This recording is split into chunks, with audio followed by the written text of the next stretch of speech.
하나님 말씀 우리가 함께 봅니다. 구약성경 열왕기상 17장 18절에서 16절까지를 봅니다. 유숙으로 올라가시고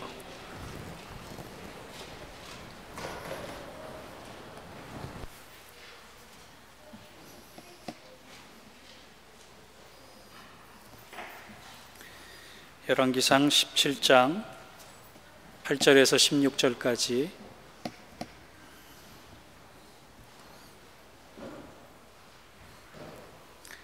제가 한 절 읽고 여러분 한 절 읽겠습니다. 여호와의 말씀이 엘리야에게 임하여 이르시되 너는 일어나 시돈에 속한 사르밧으로 가서 거기 머물라. 내가 그곳 과부에게 명령하여 내게 음식을 주게 하였느니라. 그가 일어나 사르밧으로 가서 성문에 이를 때 한 과부가 그곳에서 나뭇가지를 줍는지라. 이에 불러 이르시되 청하건대 그릇에 물을 조금 가져다가 내게 마시게 하라. 그가 가지러 갈 때 엘리야가 그를 불러 이르되 청하건대 내 손에 떡 한 조각을 내게로 가져오라. 그가 이르되 당신의 하나님 여호와께서 살아계심을 두고 맹세하노니 나는 떡이 없고 다만 통에 가루 한 움큼과 병에 기름 조금뿐이라. 내가 나뭇가지 둘을 주어다가 나와 내 아들을 위하여 음식을 만들어 먹고 그 후에는 죽으리라.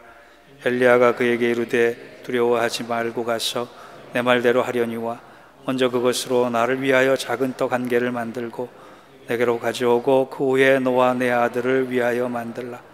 이스라엘의 하나님 여호와의 말씀이 나 여호와가 비를 지면에 내리는 날까지 그 통에 가루가 떨어지지 아니하고 그 병에 기름이 없어지지 아니하리라 하셨느니라. 그때가 엘리야에게 말하되 하여 우리 함께 읽겠습니다. 여호와께서 엘리야를 통하여 하신 말씀같이 통에 가루가 떨어지지 아니하고 병에 기름이 없어지지 아니하니라. 아멘. 내일이 설이라 그러지요. 우리 설 인사 서로 한번 하겠습니다. 새해 복 많이 받으세요 이거보다 가만히 생각하니까 새해 하나님의 복 많이 받으세요, 그게 가장 정확한 인사인 것 같아요. 우리 옆 사람과 함께 새해 하나님의 복 많이 받으세요 함께 하겠습니다. 새해 하나님의 복 많이 받으세요. 이스라엘 역사 중에 가장 선한 왕을 뽑으라 그러면 우리는 주저없이 다윗을 뽑을 것입니다. 그런데 반대로 이스라엘 역사 중에 가장 악한 왕을 뽑으라고 한다면 아합 왕이라고 하는 사람을 뽑을 수가 있습니다. 성경은 그 아합 왕의 악함이 어느 정도인가 이렇게 증언하고 있습니다. 열왕기상 16장 30절에 보면 오므리 아들 아합이 그 전에 모든 사람보다 여호와 보시기에 악을 더욱 행하여, 얼마나 악했으면 그 전에 모든 사람보다 악했다. 성경은 그렇게 얘기하고 있습니다. 아합 왕 혼자서 악한 것이 아니라 이 부부가 같이 악한 좀 특이한 사람. 왕비 이세벨은 어느 정도냐? 바알과 아세라 우상을 섬긴 것뿐만이 아니라 하나님의 선지자들을 찾아서 죽일 정도로 악한 여자였어요. 여러분, 이 악한 부부가 다스리는 그때에 얼마나 백성들이 고생이 많았겠습니까? 그때 하나님께서 엘리야 선지자를 부르십니다. 그리고 가서 엘리야가 아합 왕 앞에 가서 뭐라고 하나님의 말씀을 듣고 예언했느냐? 내가 당신을 이제 축복합니다 예언했으면 좋았을 텐데 내가 이제 당신에게 꼭 할 말이 있는데 그것은 이 땅에 당신의 악을 통해서 하나님이 징벌하심으로 오랜 기간 동안 비가 오지 않을 것이다. 여러분 생각해 보세요. 이 괘씸한 말을 하는 선지자를 왕이 어떻게 했겠어요? 잡아서 끝장을 내려고. 이런 저주의 말을 했기 때문에 엘리야는 도망자 신세가 될 수밖에 없었습니다. 그 도망하는 장면이 오늘 본문에 나와요. 그런데 읽다가 보니까 몇 가지 의문되는 점이 있습니다. 이상한 점이 발견됩니다. 하나님의 사람이 도망 다니는데 하나님이 엘리야를 통해서 뭐라고 말씀하시느냐? 너는 악한 왕비 이세벨의 고향 시돈 땅으로 가라. 그곳에 가면 사바성이 있는데 그 사바성의 과부에게로 가면 과부가 너를 도와줄 것이다. 적진으로 보내는 것도 이상한데 가난하고 힘이 없어 오히려 도움받아야 될 여자에게 가서 도움받으라, 이렇게 하나님의 사람에게 명령을 하시는 게 이상하지 않습니까? 그런가 하면 하나님께서 이 불쌍하고 힘이 없고 연약한 사르밧 과부에게 나타나셔서 내가 한 사람을 보낼 테니까 그에게 도움을 받아서 기운을 내라 라고 말씀하시지 않고 그의 삶에 도움 주라. 지금 나도 힘들어 죽겠는데 남을 도우라고 했으니 그것 또한 이상한 하나님의 명령이라 우리는 이해할 수 있습니다. 이렇게 이것들 봐서도 그렇고 저것을 봐서도 그렇고 다 이상한 장면들이 연출되는 것이 바로 열왕기상 17장의 배경이에요. 여러분, 왜 하나님은 이상한 일들을 만들어 가시는 걸까요? 왜 하나님은 납득하고 이해 어려워지는 환경으로 더 자꾸 만들어 가시는 것일까요? 결론부터 말씀드리면 하나님의 사람들에게 부어주시기 위한 하나님의 기적이 그 안에 준비되어 있기 때문에 그래요. 저는 지난 주간 말씀을 통해서 우리가 고난을 통해 하나님을 만날 수 있다면 그 고난은 가치를 매길 수 없는 축복이다 말씀을 드렸어요. 그리고 그 시간이 오기까지 우리가 인내하고 견딜 수 있도록 성령께서 우리를 붙잡으셔야 되는데 그 성령의 붙잡힘을 위하여 성령 충만함을 사모하라, 그렇게 말씀을 드렸어요. 그러면서 결론에 누구를 예를 들었느냐? 엘리야를 예를 들었어요. 이 엘리야에 대해서 묵상하다 보니까 오늘 본문이 제가 은혜를 경험한 본문이에요. 엘리야 선지자를 묵상하다 보니까 하나님이 우리에게 많은 말씀을 하고 계세요. 그 말씀 가운데 사르밧 과부를 통해 일하시고 기적을 베푸시는 하나님의 사랑이 제게 감동적으로 다가와서 오늘 저와 여러분이 그 말씀으로 그 은혜를 좀 나눌까 합니다. 여러분, 하나님의 기적을 경험하는 사람이 얼마나 복된 사람입니까? 오늘 말씀을 통해 2월 한 달간 하나님의 기적과 하나님의 은혜와 사랑이 우리를 강권하여 붙들기를 주의 이름으로 축원합니다. 그 기적의 키워드가 그런데 있더란 말이에요. 하나님의 기적이 있는데 그 하나님의 기적의 키워드가 세 가지로 요약하면 결핍과 소망과 기도라는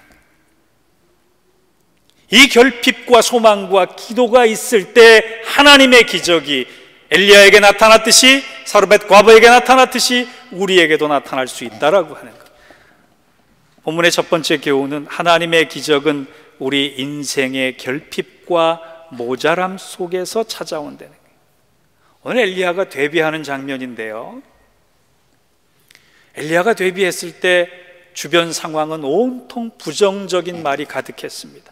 본문에 등장하는 우리가 읽은 본문의 단어들을 주목해 보면 이런 단어들이 수년 동안 비가 있지 않았다, 그리 시냇가에 숨을 수밖에 없었다, 땅에 비가 내리지 않았다, 시냇가가 말랐다, 시돈 이방 땅에 속한 과부가 있었다, 그 과부가 나뭇가지를 주웠다, 그 과부의 손에는 떡 한 조각, 가루 한 움큼, 병에 기름 조금 남았다, 그 후에 내가 죽으리라, 그것으로 만들어봤자 작은 떡에 불과하다.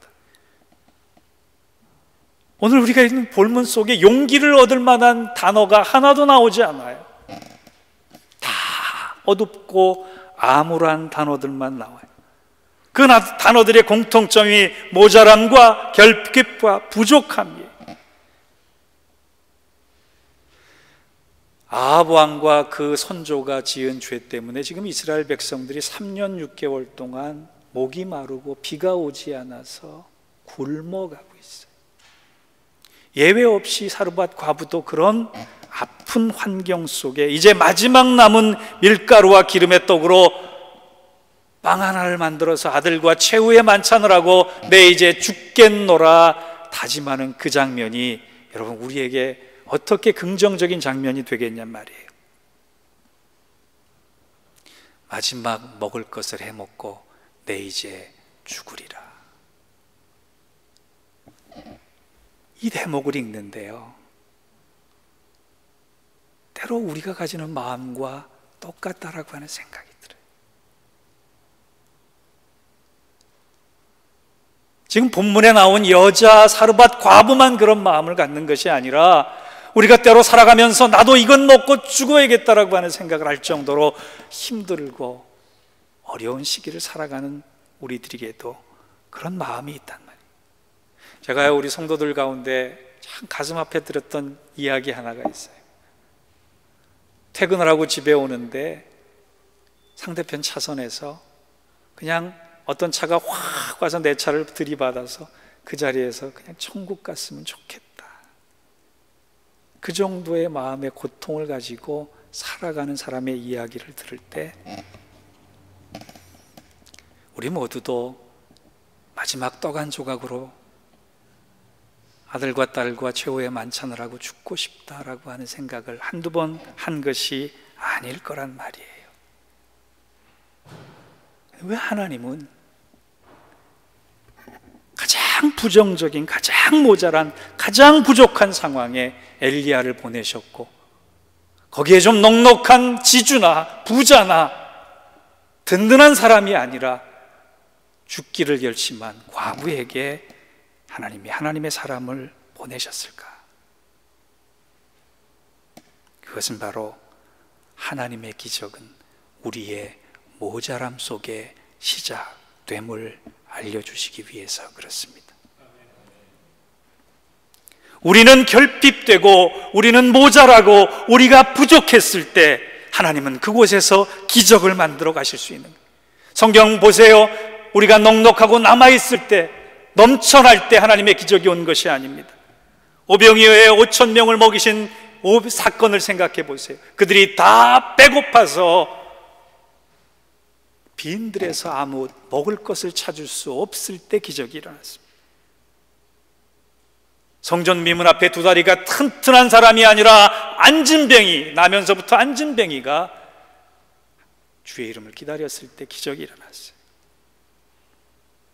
밤새 허탕쳤던 베드로가 주님을 만났을 때, 오른쪽에 그물을 던지는 명령에 순종할 때 기적이 일어났어요.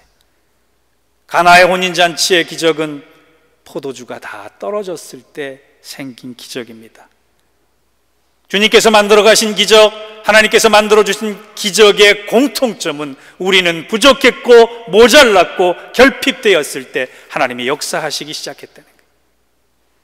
여러분, 엘리야를 묵상하다 보니까 한 가지 좀 특이한 게 있어요. 하나님의 사람들을 소개할 때, 특별히 선지자를 소개할 때 하나님은 뭐 대단한 사람 뽑지 않았지만 그래도 출신 가문이 누구고 누구의 아들이고 그가 어떻게 살아왔다 정도는 밝혀주셨어요. 그런데 엘리야처럼 이렇게 위대한 인물에 대해서 성경은 그가 누구의 아들이고 어디 출신인가 찾아볼 수가 없어요. 이스라엘 백성에게 버금가는, 모세와 버금가는 이 대단한 선지자가 성경은 소개할 것이 아무것도 없는 사람이라고 이야기하고 있어요. 거꾸로 생각하면 그는 모자랐던 사람이, 그는 결핍된 사람이, 그는 부족한 사람이었어요. 다른 선지자에게 소개할 만한 단 한 줄의 소개거리도 없는 그 사람을 하나님은 부르셔서 이스라엘의 가장 위대한 선지자로 만들어 주셨습니다. 여러분의 삶을 잘 돌아보세요. 여러분의 삶 가운데 오늘 부족한 점이 있습니까?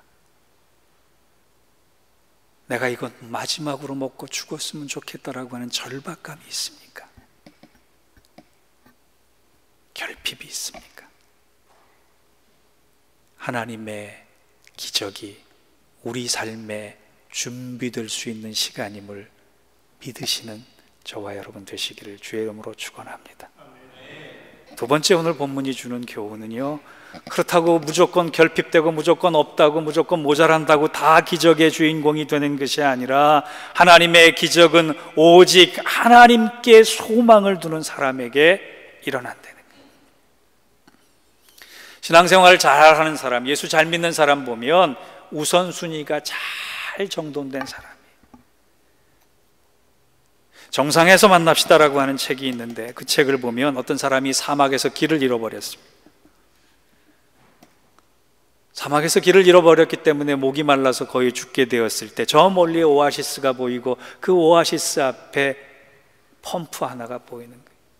열심히 달려갔습니다.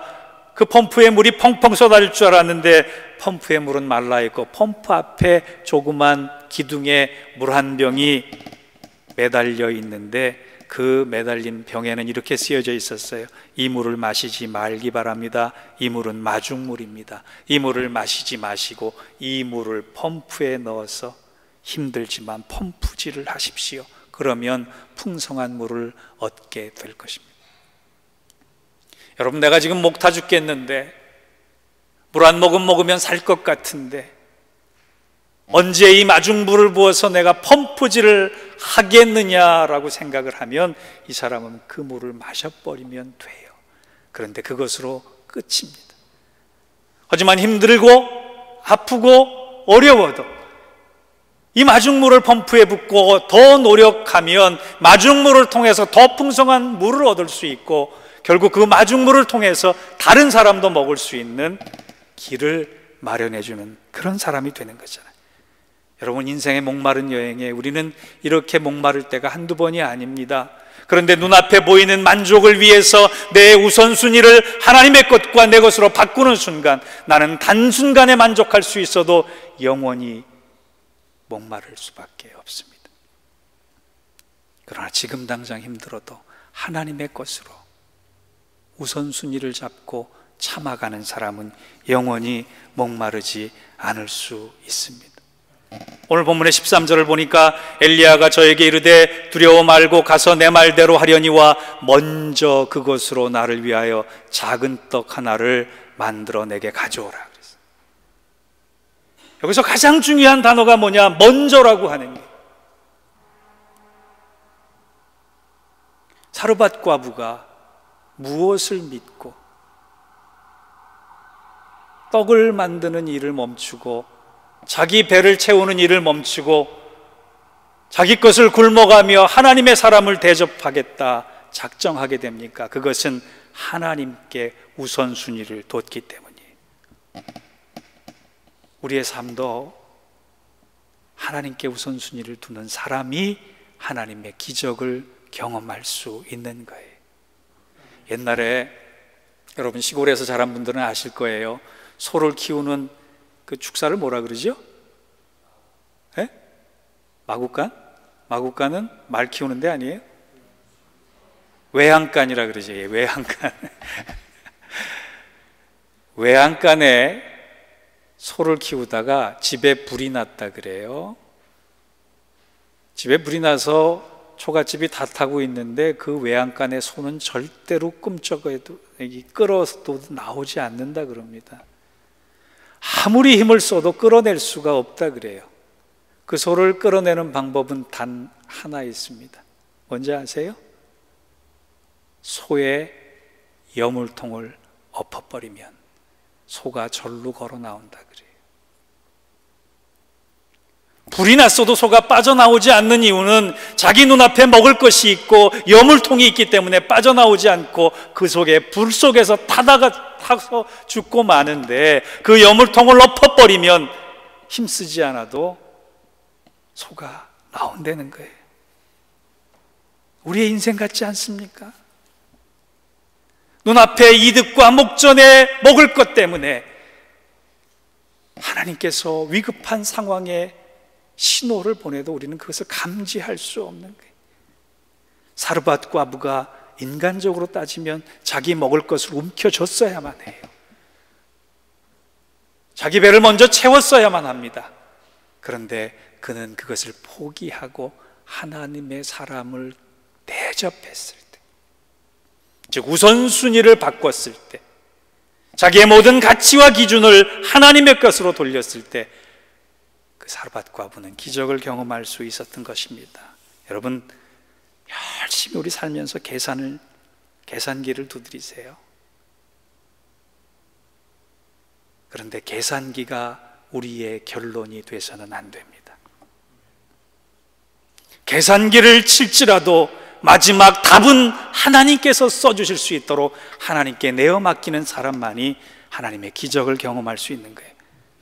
여러분, 우리가 우리의 여물통을 엎지 않으면 하나님의 기적은 경험되지 않습니다.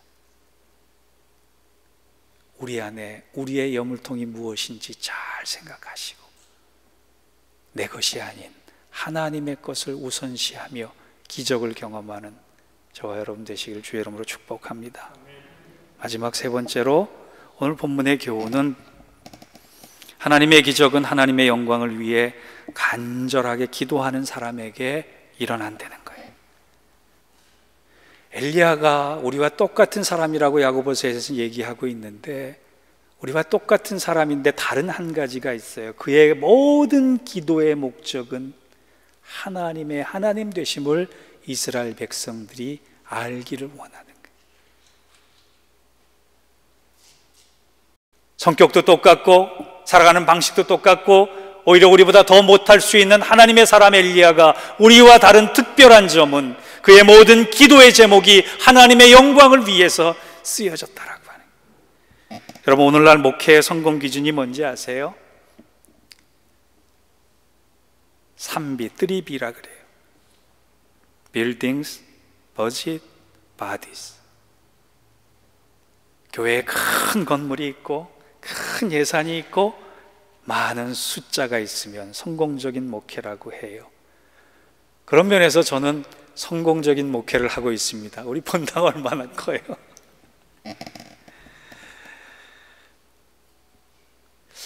하나님께 어느 날 기도했어요. 하나님, 저도 좀 큰 목회 하고 싶습니다. 얼마나 큰가, 얼마나 많이 돈을 갖고 있는가, 얼마나 많이 모이나 어디 가서 자랑할 수 있는 목사 됐으면 좋겠습니다. 그런 기도 한번 했을 때 하나님이 제게 그런 질문을 마음속으로 하시더라고요. 너 왜 큰 목회하고 싶은데? 왜 목회에 성공하고 싶은데? 그 질문을 제게 하시더라고요. 여러분 삶에 한번 그 질문을 적용해 보셨으면 좋겠어요. 여러분 성공하시고 싶죠? 왜 성공하고 싶으세요? 왜 많이 가지고 싶으세요? 우리들의 성공의 열망 뒤에 숨어있는 숨은 동기가 하나님은 무엇이냐고 묻고 계세요. 오늘 본문을 통해 받을 수 있는 교훈은 엘리야가 그 모든 자기의 사역의 성공의 기준이 하나님의 영광을 드러내는 것이었다 한다면 우리도 우리의 모든 기도의 우선순위의 제목, 우리의 삶의 동기가 주님의 영광을 위해 이것이 쓰여지기를 원합니다. 그렇게 되기를 바랍니다.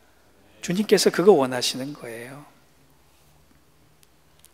오늘 본문에 보면 엘리야가 기도했다는 얘기는 없어요. 그런데 저는 그렇게 생각하지 않습니다. 그는 끊임없이 기도했고 끊임없이 기도를 통해 하나님의 영광이 모든 삶의 우선 목적이 됐기 때문에 하나님은 그 부족한 환경에서 엘리야를 들어쓰시며 기적의 주인공으로 만들어 주시기를 원하셨다는 거예요. 제가 설교를 준비하면서 오늘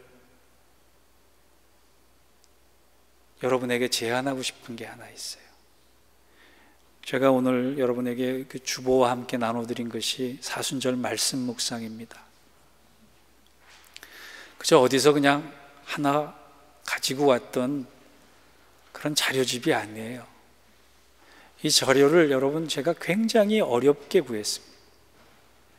아마 뉴저지의 어떤 교회도 지금 이 묵상 자료를 쓰는 교회는 없을 것이라고 생각해요. 제가 제 후배 목사님 한 교회에는 나눠주긴 했는데 내용을 보시면